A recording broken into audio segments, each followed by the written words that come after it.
I would say don't have the fear of failure or the fear of change. So much of what we worry about, even though by the world standards we're successful, is you still have this fear of failure. How are you going to be perceived because you're semi-retiring? You're still going to stay active, but you're not going to stay at your craft as much. So don't be afraid of what other people think. And certainly don't be afraid of fear of failure, because when have you not been provided for? You always have to remind yourself of, okay, was there ever a time where you weren't provided for regardless of the circumstances? Right. And when you're on a cliff of a big decision, you need younger Tim, 2 years younger. Remember, that's always been the way it's been. It's always worked out that way. Don't be afraid of failure, and don't have so much angst about the decision. I'm Art Blanchford, and this is Life in Transition. Welcome back to this episode of Life in Transition podcast. I'm really excited to have another face-to-face guest. Is a friend of mine and Sigma Chi brother, Tim Knight, who is founder and MD of Knight & Associates, and like me, recovering workaholic. But Tim, really glad to have you here. Welcome to the Life in Transition podcast. It's great to be with you. Thanks. It's been a minute since our Vistage days, and it's good to see you in person. And, I'll say this at the very beginning, if no one gets anything out of this, at least it'll be the best hour of counseling I've had in a long time. And I've had a lot. There we go. Well, me too. But that's also, like I said, I love these authentic conversations. And it's interesting that, I met Omar through other ways, and then he's like, "Oh, you got to have Tim Knight on here." And he's like, "Do you know Tim?" And I'm like, "Actually, I do know Tim." He's a great friend. We've known each other for over 20 years. Yeah, no, that's awesome. And he spoke so highly of you, helping him and being one of the true friends that really helped him through this, this dark time of he had a midlife transition that was really challenging. So, really, really glad to have you here. So jumping in, Tim, for you, what would you consider to be one of your most meaningful transitions that you've been through? Life is full of transitions, right? Some of them are small in the arc of life, and some of them are really, really big. If I had to select one, Art, it'd certainly be leaving the corporate world, gearing back, leaving some workaholic tendencies. But for me, it was, spending 34 years with the same holding company. I literally drove to the same office building for 33 years. Wow. That's almost a dinosaur in today's world. Like nobody does that anymore. That's pretty amazing. As I like to say, I couldn't find another job, so I just kept showing up. But seriously, that's probably the greatest one for me. And it was probably the scariest. It was probably the most invigorating. But it was a necessary move for me based on what was going on with me personally and emotionally and physically and all that. So, what made it scary for you? And I get it. Some of again, if you're saying recovering workaholic, but what made it scary? Well, all the normal things. I mean, think about it. You drive to one place for as many years. I like to describe my old workplace as it was like Cheers. Everybody knew your name, right? You had your parking place. You walked in the front, everyone knew you. So, just that intense change from going to one place for so long, you couple that with the fear of the unknown. It was my intent to gear back and semi-retire, right? And that by itself is scary, especially if you've idolized work like I did. Yeah. And so for me, it was the normal things. It was the habitual part of going to one place. But also the little bit of the fear of the unknown. Mm-hmm. Yeah, no, I think what I call it is I made work my identity, right? Mm-hmm. And if I made it, sort of a false idol or a false god, right? If I made that my identity, then to let go of that, then who am I without work? And I've heard, addiction, idolatry, they're all kind of the same things. They're things that you put a tremendous amount of importance in, right? That you, in your case, it was your identity. In my case, it was the same. And what do they say about idols? You can never satisfy them, and they'll never forgive you. Right. So, yeah. Right. No, that makes a lot of sense. When was this, Tim? How long ago was this that you stepped back from this, your 33, 34-year corporate role? Well, it hit me. Can't be too long ago because you're not that old. Yeah. No, it hit me, let's see, in the summer of 22. And there were a few things that got my attention. My mother's passing was kind of the final straw. Mm-hmm. But it was in the summer of 22, late summer of 22, I made the decision. And then I huddled up with my business partner at the end of 22 and explained my situation, what was going on. And he said, well, you're gonna leave the company that you've helped build and grow, right? Because your life outside of work is more important. Yeah. So it's been almost, I'd say 2 years ago, I officially launched my new gig, Knight and Associates, in July of 23. So yeah, we're coming up on a couple years. Okay. So you said there was things that your mother's passing was the straw that broke the camel's back, or the decision point. What were the other things that came up in the intro? You also mentioned that some health issues. What was the other things that you were seeing that drove you to leave this comfort zone that you were in? Yeah, it's never really just one thing. It's always a confluence or combination of things that happen. I had two friends, or one good friend, but one acquaintance that I knew that took their life. Mm-hmm.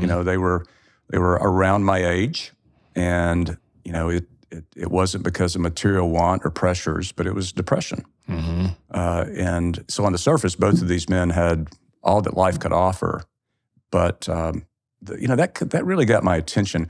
Also, just you can make a tremendous amount of money but be unhappy.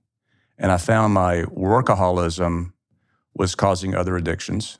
And even though on the surface everything looked really good and I was making great money, and why would you be unhappy? Behind the scenes, internally and emotionally, I was a mess. Mm-hmm. And I had to come to terms with that. So, if you couple the death of some friends, the internal struggle of always working, mm-hmm. always thinking about work mm-hmm. when not working, and then the death of my mother, was like, I don't want to be that statistic. Not that I had, depressionary thoughts, but it was much more of, oh my gosh, I don't want to be that person who works until 65 and keels over with a heart attack.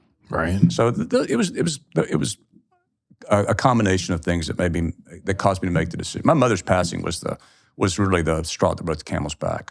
I remember when I left Nashville to go down to see her, and then when she passed away, it was a lot of soul searching going on during that time, and that happens with a lot of people. So I think for me, that particular series of events, coupled with just the workaholism and all the other problems that caused, led me to the point of making that decision.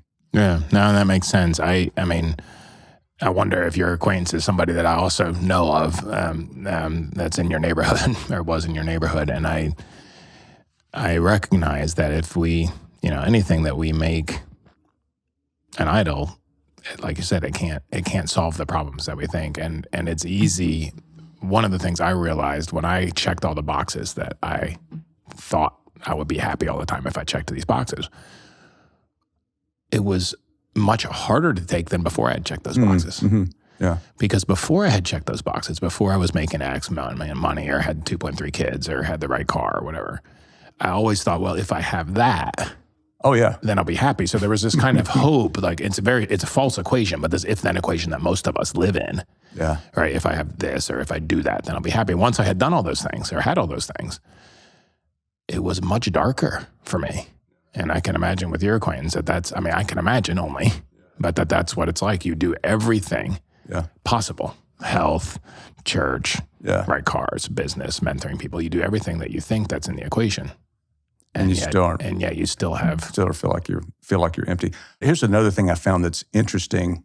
We all tend to, especially when we're successful, we tend to conflate or overinflate, or we think that we're so important that those people behind us are not gonna. I will tell you that first of all, my former business partner, who I love, Greg Boucher, was very supportive, and that's great. Yeah, and you're real partners, not just money. Yeah, and then partners. the partners I worked with in the firm, just great people, top to bottom.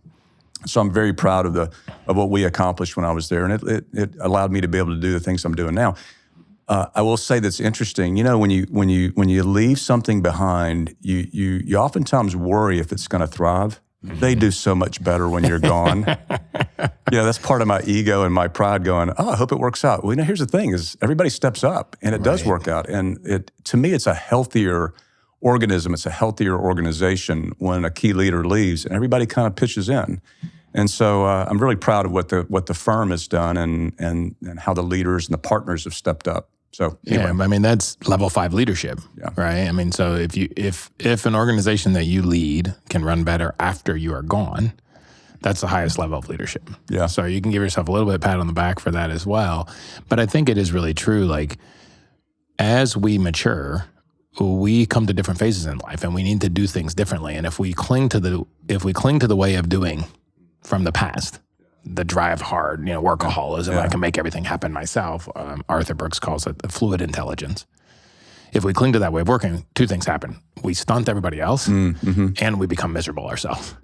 Well, that was certainly going on for me. In a kind of a funny anecdote or a funny comment, I was talking with one of the partners I remain super close with, and I asked him if he missed me, and he goes, "I didn't even know you were gone." So I love that. I love that humor, but also it's a general reminder that organizations do well if the foundation is built and you have good people, which we clearly did. That void is filled in by others. Yeah. I had, when I was making the same decision to leave my company, and this was not said in a bad way, but my boss, because I was also concerned because, I was doing 3 jobs and I, blah, blah, blah. And he said, if you're really concerned about the hole you'll leave in the size of the organization, just pull your fist out of a bucket of water. And he wasn't saying it bad. He was just like, it's just, like you said, the organization will heal itself. It'll figure it out. And my last, year in the organization, I really focused on growing others, which is what I love to do anyway. Yeah. But I always grew others below me, not to replace me. And it was a much less egotistical thing to grow people to replace me. Yeah. But it's also very satisfying. And I was also surprised I shouldn't say surprised, but they did just fine. Yeah. Well, I don't know that I intentionally, help grow people up to replace me because my ego thought I couldn't be replaced. That's one of my chief sins, right? Yeah. But I will tell you what happened has been very healthy as a result of that, and I'm excited to see. And they're having a great year. They had a great year last year, and business and life goes on. And they while some of them may miss you, they just keep doing their jobs. Yeah, and their opportunity doesn't change when a key leader leaves.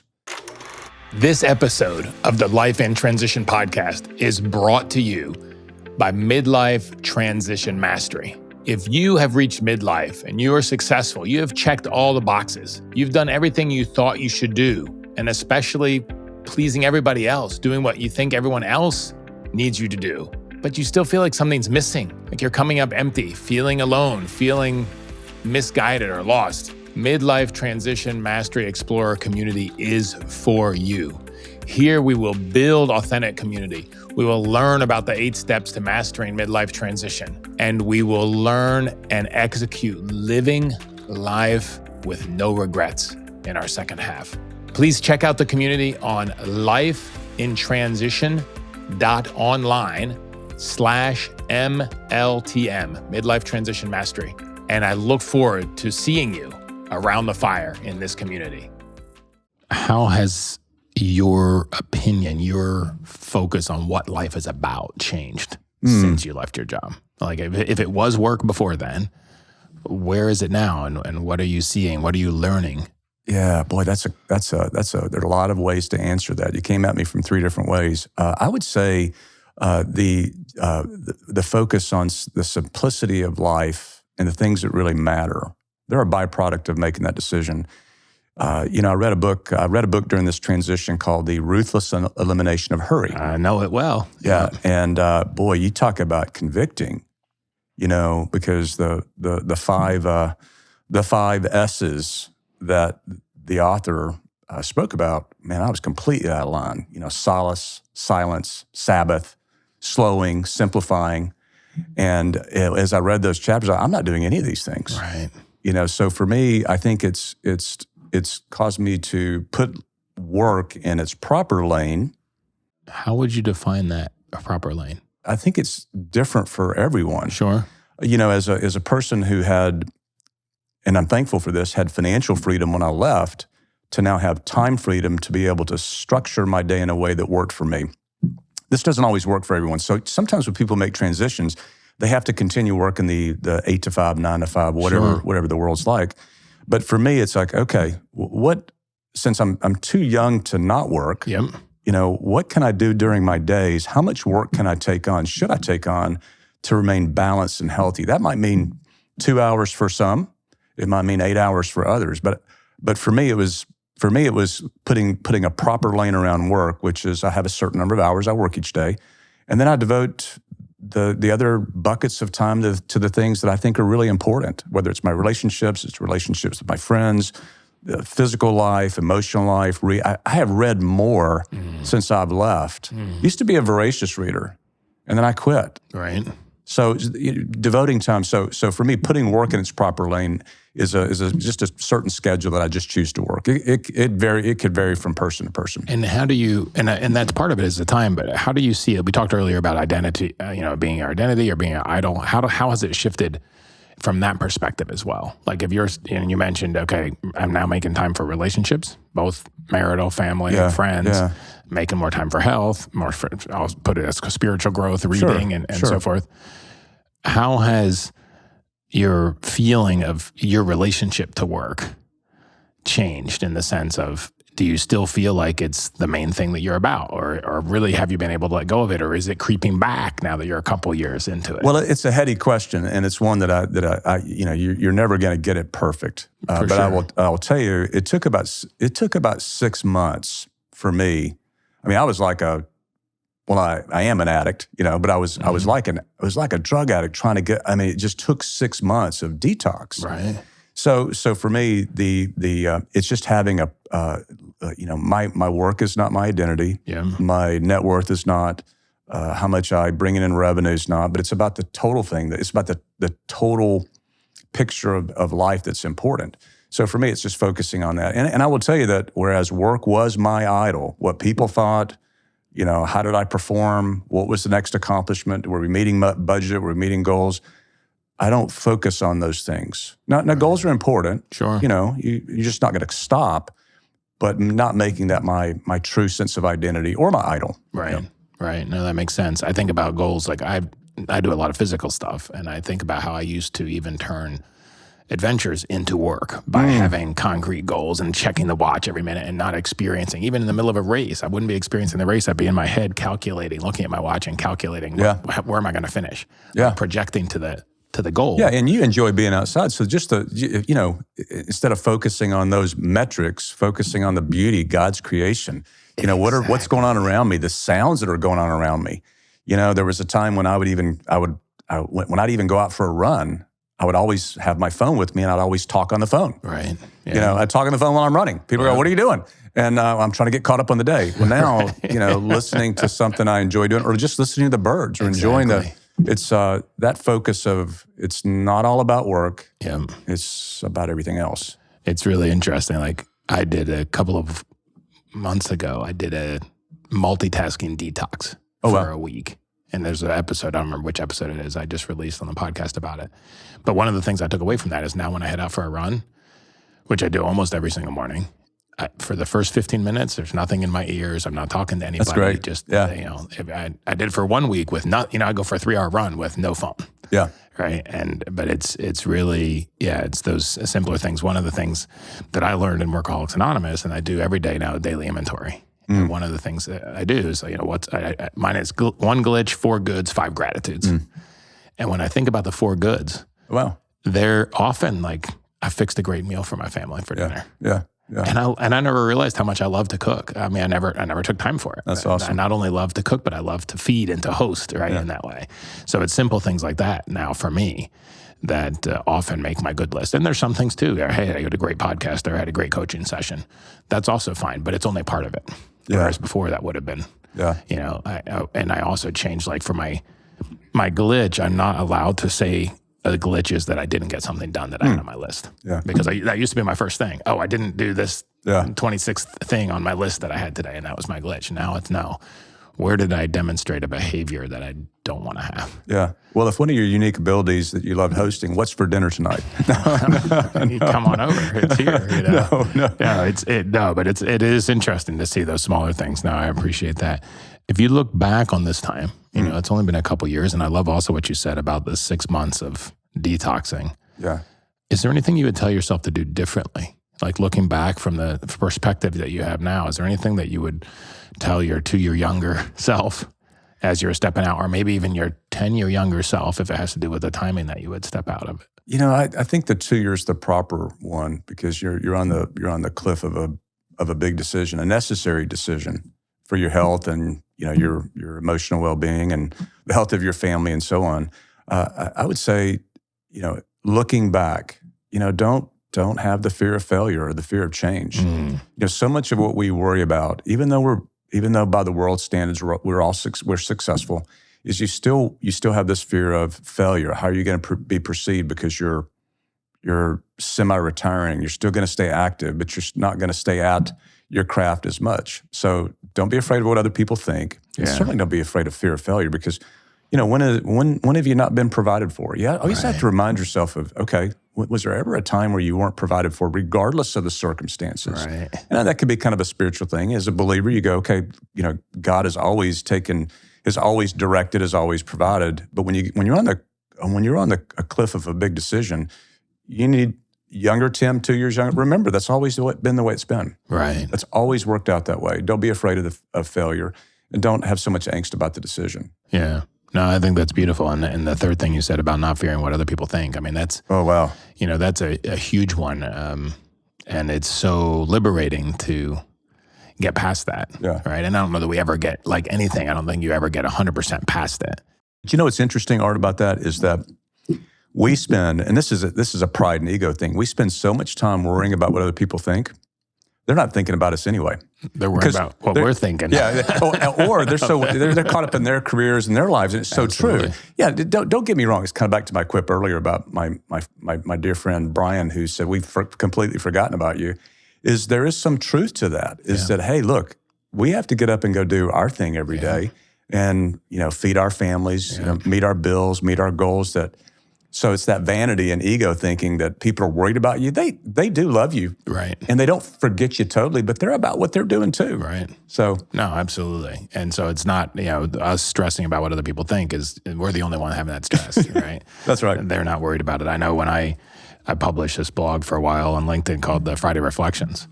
And mostly the reason I was doing it was just to get over the fear of what other people would think. Oh, wow. Yeah. Just put it out there. Right. And the same thing, I don't know if you had this or not, but I'll ask you this. When you left your job, did you change your title on LinkedIn right away, or did you let it sit there for a while? I think I worked as a consultant for about 3 months, kind of wrapping up projects, helping kind of offload clients. But the consultant for your company. Yeah. So I didn't change my LinkedIn profile during that 90-day stretch. Right.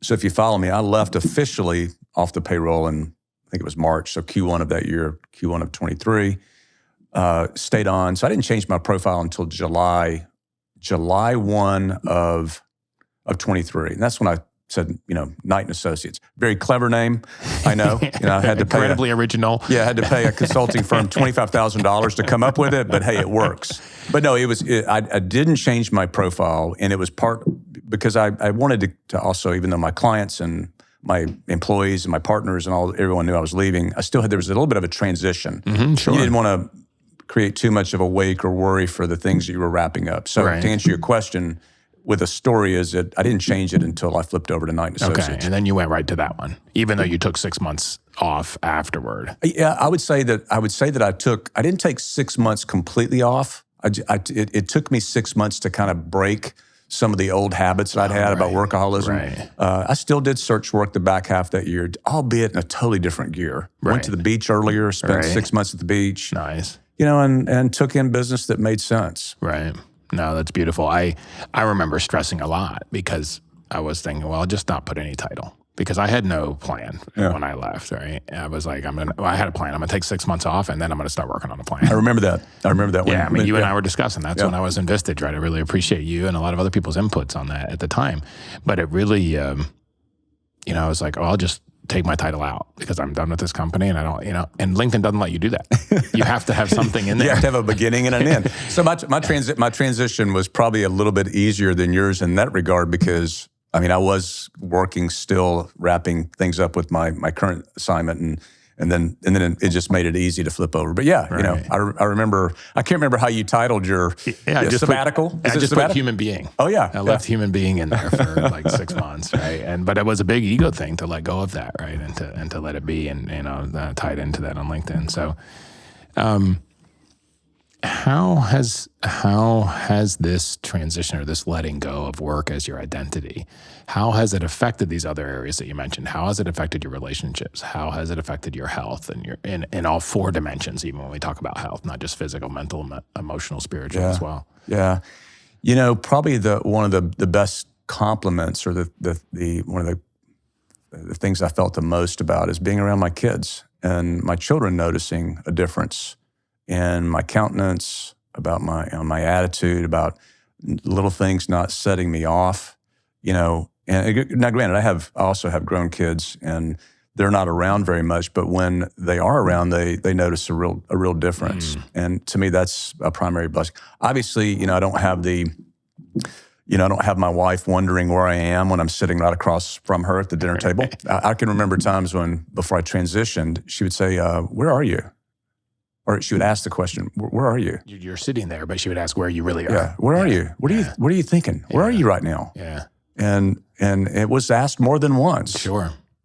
And so that has been repaired and replaced with just the ability to be present. And I think it's showed up there. Like I said earlier, even for me, focusing on things that I think are healthy.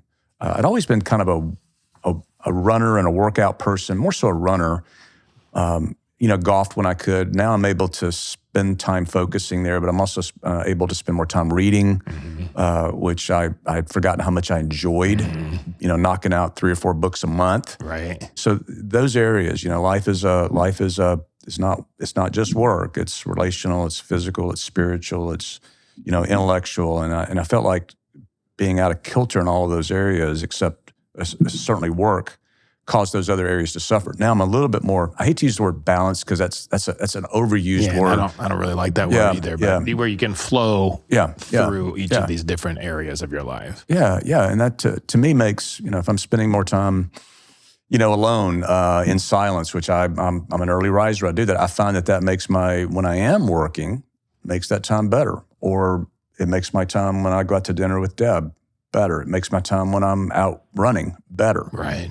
Just to stay, to see the diversity in each day, not just, oh my gosh, the next meeting, the next quarter, are we meeting numbers? Or when's the last week? Okay, why did you miss closing that deal? That was the focus before. Right. No, I loved the one word that just is seared in my brain that you mentioned a few minutes ago was presence. Yeah. I've learned how to be present. And then all those other things that I hear you say, it's really about that. I'm able to be present with myself and my solitude. I'm able to be present on my run, be present with my wife, be present with my kids, right? They feel it in a different way. Yeah. So that's huge because to me, that's the whole game. Yeah. Right? Are we going to, as one of my therapists said, are you going to experience your life or just problem solve it? Yeah. Yeah.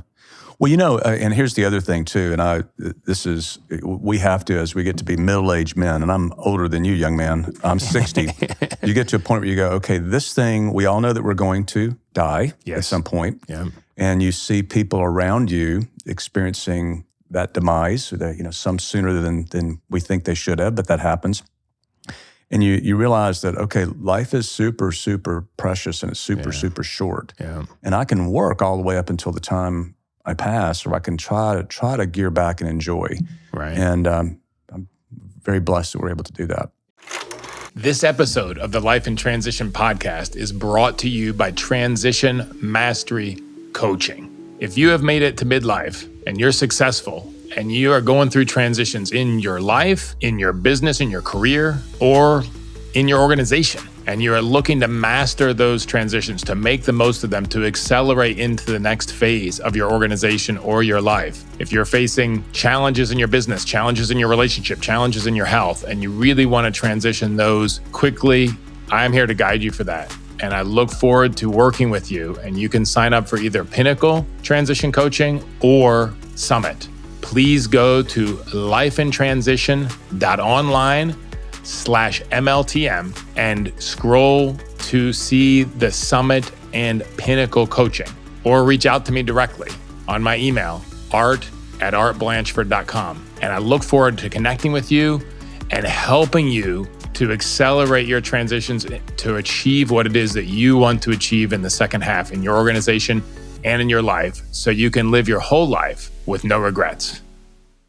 I think it is to recognize that also to work until we die in a balanced way, in a healthy way. It's absolutely right to contribute, right? Whatever that is. I think this retirement, I think, is a little bit of a misnomer, right? I mean, to think you're going to go play golf all the time, unless that's your work, unless that's what you're passionate about, and you're inspiring people with golf or something. But we need to have purpose. 100%, right? I think there's a doctor that's retired and then did a whole bunch of research on retirement, and he said there's 3 phases to retirement. Vacation, because I think, and this is where we get so out of balance, right? Right. We work really, really hard, workaholic even, maybe even almost kill ourselves, not enjoying our life, or enjoying it some, but not near as much as we could, and then think we're going to save all that up and enjoy everything later, which also doesn't really work. You can't be on vacation for a long time, right? So he says vacation, which usually lasts about 6 months, 6 to 12 months, where you think, hey, this is great. I'm going to go travel the world or RV or whatever it is, play golf. And after 6 or 12 months, there's phase 2 kicks in, which is depression. Yeah. And then after depression, it splits. There's 2 possibilities, death or purpose. Yeah. And then with the purpose, then you find the balance of all of that. You enjoy the life, you enjoy the purpose, you enjoy your relationships, you enjoy your health, but you're doing all of it. And it's not just, waiting to die if you're depressed or checking off some to-do list of vacation, thinking that I didn't vacation my whole life up till now for 30 years, so now I'm going to take all my vacation at once. Yeah. It doesn't work that way. Well, I had some interesting things happen, as I got I didn't get back into my market doing what I was doing. I just really never left it, but I left it full throttle. I left that part of it. People would say, "Hey, I thought you retired," and my comment was, "I'm too young to fully quit." Yeah. And you said something earlier. There's only so much golf, so much travel, so much entertainment, so much exercise. I mean, so what do you do the other 4, 5, 6 hours of your day? Right. Whether it's a vocation, or I've chosen to stay in search. Right. Continue to work in the craft that I've worked in. If it's not that, it needs to be something that's an avocation. Whether it's volunteer work, it's finding a way to fill that 4 or 5 hour void. I'm at this stage just choosing to stay at my craft, which is what I love to do. It's executive search. I love working with clients. I love working with candidates. I love solving, putting a puzzle together and creating it and seeing the win from that. But I can do that 4 hours a day. Right. I don't have to do it 12 hours a day. Yeah. And that's maybe the right way to do the whole time. And this brings me to my next question. And I'm really curious about this. Like, I've talked to a lot of people in your shoes, especially on this podcast, but I also lived it. Sure. But the question I have is, if you're talking to your son or 22-year-old Tim Knight, what would you say to do differently in the first 35 years? Oh, wow. Yeah. Right? Like, is it because I feel like, in a sense, like my ego and my workaholic stuff comes up saying, well, that's the way to do it. Go be a workaholic for 35 years, and then you have all this money, and then you can live your ideal life. What would you do differently? Like, what if you think about that, what would you tell your younger self back at 22? Or what would you tell your son? Or what would you tell my son? We just talked to my son briefly right before we got on here. Like, he's starting out his career. Obviously we want them to be successful. But is that the path that you would prescribe, the same one that you followed, or would you do something differently? Well, look, I followed, I feel like a really good path, and it's what I knew. Right. I had a father who was this is not about my father. We're not going to go there. No, we're not. I've already talked a lot about that in previous sessions. But it was about achievement, and I would remind my son or my grandson, it's important to set goals and reach high. Absolutely. That's you want to do those things because that gives you part of meaning, but it doesn't give you complete meaning. So enjoy travel. Enjoy experiences. One of the things that I really believe in is you have adult kids, take them places. When you have your own family, make sure you're traveling because they remember those things, even if they're young. So I would tell my younger self, or I'd tell my son or grandson that, hey, reach high, don't worship work. That is a recipe for disaster. Enjoy God's blessings along the way, whether it's travel, whether it's getting involved in some things where you feel really good about yourself and what you're giving back. That's what's important. If you start worshiping your net worth, your stuff, and I had that. Yeah, me too. You know, it's you go, okay, if I get to that point, or hey, my net worth is this, I'm really going to be successful. And I would remind my younger self or my grandson, don't start out there. That's unhealthy. Right. But I think the younger generation today, it's better at that than they're better at that. They don't live to work. They work to live. Yeah. Yeah, which is one of the Workaholics Anonymous sayings, right? But I think, and the other thing on the flip side of that, I had a younger guy on this podcast recently, and he said that he really appreciated that I also gave him permission to work hard in his 20s and 30s. And I said, absolutely. There are different phases as well, but we shouldn't be completely exclusive. I love Cal Newport's work on this, on deep work. Deep work. I just ordered the book. It's so funny. I just ordered it yesterday because people have raved about it. So, I mean, and his basic premise is that work in a sustainable, not balanced way, but a flow way, like where you have different fractals, different time periods where you're going to work really hard, and then you're going to take breaks, but it's going to be sustainable overall, right? And that's in an hourly base, a daily base, a weekly base, a monthly base, yearly base, 30-year base. But you don't work hard for 30 years and then try to catch up for 30 years. That's right. That's right. And makes a lot of sense. I've listened to him on several podcasts. I haven't read his book yet, so I want to do that actually because I think there's a lot I could learn. He also says do less and do it better. That's right. Yeah, it's just the whole simplify exactly idea. Coming back to that other book that you talked about, which I have also read, and is really meaningful. That's a question I've still had, and I think it's really good the way you reflect on. Yeah, still work hard, still have ambitious purposes. If we go back to Sigma Chi, and enjoy life along the way, experience life, be there for the moments instead of just having them as placeholders for thinking about work. Yeah, I had a partner of mine one time told me, she said, I don't think you really understand how to enjoy the fruits of your labor, and that was an early sign too, that the workaholism I was going through. So yeah, I mean, I think it's important. And that was someone at work that said that. That was someone at work that noticed that. So that's pretty strong if someone at work is telling you that. It's not your wife telling you that or your kids. Yeah. Yeah, and that's an eye-opening thing. We work very hard, but for what purpose? Right. Is it so that you can die and give it to your 60-year-old kids right. who don't need it? Right, exactly. If you've done your job, they don't need it. Yeah, right? yeah. So there's and I hate to, I have nothing original. It's all through books I've read, but there's a book that's been very impactful called Dying with Zero. Yes. By Bill Perkins. Yeah. And my two takeaways from that whole encounter was, okay, life is about experiences. Spend your money on experiences, whether you have the money or not. Right. And then think about ways to gift your children money when they most need it, not when they're, okay, you work hard to accumulate and you give them all your money when they're in their 60s because you live to be 80. Yeah. It makes no sense. So start spending that money, enjoy experiences, enjoy times with them, bless others with how you've been blessed. No, I love that one. And I think there's also, like helping our kids to understand the value, not the value of a dollar, but yes, it is that, but it's also like, money is like energy. How do I want to spend it? How do I want to use it? Right. So my daughter's at school in Scotland and it's very expensive. And I told her when she was a freshman in high school, this is how much money you get for college. Use it wisely. And if you get through a 4-year degree without using it, it's yours now, not later. Right? You can use it to buy a house. You can use it to start a business. You can put it in retirement savings. Those are the 3 options. So she chose to go to this really expensive school in Scotland. Very good school, very expensive. And she said, but you're just going to pay for it, right, Dad? I said, no, I'm not. This is Money our backs. agreement. And then she goes, oh, well, then I'm not going to go there. And I thought, wow, interesting that you're willing to blow my money. Yeah. But if it's yours, you don't want to go there. Yeah. And she's like, well, yeah. But here's what's really interesting. Because she had that thought, and she had to sit with it for a while. 2 weeks later, she came back. She goes, no, I do want to go there. I've done the spreadsheets. I've figured it out. Student loans cost this much, and I can do this much, and I can work this much during the summer. And then I got on board with her, and we start working together. But that was, my ego just wanted to write the check. But it was really good for her to go through that process, to think about where are my values and how much is this experience? Because that's really what college is. It's an experience.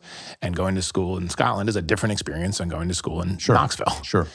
The last major question, there's a couple others I want to ask you, but if you were advising somebody and you're in search for them, so you probably do this a lot, but let's say someone's going through this career transition right now. and they're struggling with what to do. Do I stay with this? I don't know if I want to go through this withdrawals. I don't know if I want to make this change. What's one tool? What's one piece of advice that anybody could do? Like they can hit pause right now and then say, I'm going to apply this. What's one tool that you would give them, or one piece of advice you would give them to help make that decision in the best way for them? Yeah, it probably comes back to, in a lot of ways, just the whole attitude of what we fear, right? So there's a principle that I learned years ago called the ceiling of complexity. When you try something new, you look at the ceiling of complexity and you go, gosh, can I ever get past this? And then you spend some time working on that and you break through it. Then you say, okay, well, what's next? What are the possibilities? So on a basic level, when I decided to transition, it was daunting for me in a lot of ways to think about, okay, do I need a marketing plan? Do I need a website? What are the tools that I need? And then you go execute and you go, that wasn't so difficult. So I think for me, I would remind that person, stick to your knitting. If you're going to transition and not fully retire, for me, it was staying close to what I call my lane. Here are my strengths. I wasn't trying to leave executive search to go be a banker. Right. Or leave executive search to go be a pastor. Right. I was staying in my lane. And to me, transitioning was much, much easier.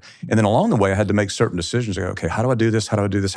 But not let the fear of those things work through those. And then once you work through them, you break that ceiling of complexity and you realize it's not that big a deal. Now things that used to be such a big decision, how do I tackle that, are quite small. Okay. Because you get past it. But that's true just about anything in life that we do. Right. Okay. So to not fear that looks like big complexity or big gap, but to take the first step. Yeah. I mean, sometimes if somebody's leaving a career job to go to fully retire, they go, oh, God, how do I manage my, what do I do with my investments? How do I do this? What do I do? You take that next right step and you break through that ceiling, you realize it's not a big deal. Right. It's part of the growth. It's part of the transition. Right. Which is a big part of it. And I think that for you, I can also feel the difference myself as well, Tim, in your energy and your presence during this time. So that's really great. So last thing then, where can people find out more about you? If they want to connect with you, if they're looking for somebody in their company, or they want to find out about your experience, where's the best place for them to connect with you, Tim? Well, certainly I'm on LinkedIn. That's one thing. And I have a website. It's also has a very creative and spithy name. It's Knight and Associates LLC. So people can read .com. They can certainly read my story, and I'm a prodigious user of LinkedIn. I try to stay on touch with those things, and so that's one way people can stay in touch. And if it's somebody out there that wants to link in and they have a question about transition, I'd be more than happy to take the time to go through it. Awesome. No, I really appreciate that, and we'll put all of that in the show notes. And mostly, I've really appreciated this chance to catch up, Tim, and to hear more about your story and the wisdom and how you've shifted from being a workaholic to being present in your life. It's really beautiful. So thank you for taking the time to share that with us and our listeners today. I'm glad to. Thank you for having me, Art. I can't wait to hear what action you are taking. Connect with me on LinkedIn or our website, lifeintransition.online, and let me know. Let a friend know too. It could be a huge encouragement to them and keep you on the track. Thank you so much for joining me today. Make sure you subscribe wherever you listen to podcasts, and it would mean a lot to me if you left a review and shared this episode with a friend. If you want to learn more about me and what I do when I'm not podcasting, please visit me at artblanchford.com. Thank you for listening. Together, let's make the most of life in transition.